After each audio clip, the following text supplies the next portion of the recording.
আসসালামু আলাইকুম ভিউয়ার্স। আজকে নিয়ে আসলাম বাসায় কীভাবে ছোট কেক তৈরি করবেন। কেক তৈরি করার জন্য একটা ডিম নিয়েছি, চিনি এবং তেল মিক্সড করব।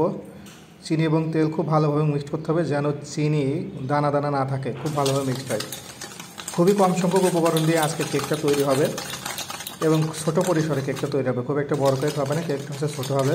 এবং চিনি, ডিম এবং তেল ভালোভাবে এখানে মিক্সড করা হচ্ছে। দেখেন খুব ভালোভাবে মিক্সড করা হয়ে গেছে। এখন এই যে মিশ্রণটি আছে, মিশ্রণের মধ্যে আমরা ময়দা দিয়ে দিলাম। এখানে ময়দা দেওয়ার পরে খুব ভালোভাবে ডোটা বানিয়ে নিতে হবে।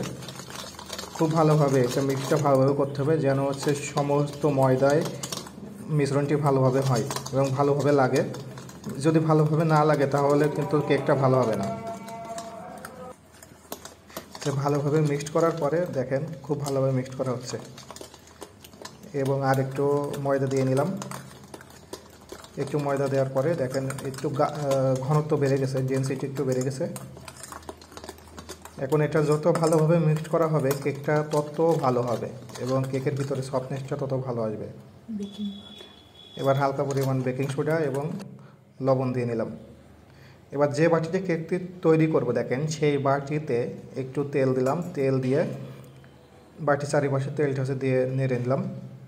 এখন যে আমরা মিশ্রণটি বানিয়ে রাখছিলাম কেক তৈরি করার জন্য, সেই মিশ্রণটি এই বাটিতে হচ্ছে সম্পূর্ণটা ঢেলে নিচ্ছি।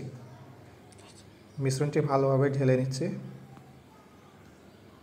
এবং মিশ্রণটি ঢালার পরে এটা দেখেন খুব সমানভাবে ঢেলে নেবে এবং বাটির চারিপাশে দেখেন ভিতরের অংশে তেল।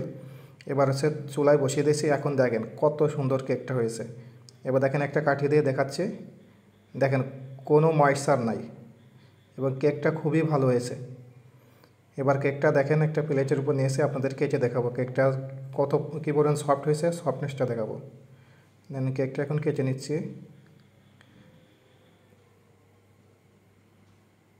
দেখেন কেকটার সফটনেস দেখেন কত সুন্দর সফট হয়েছে।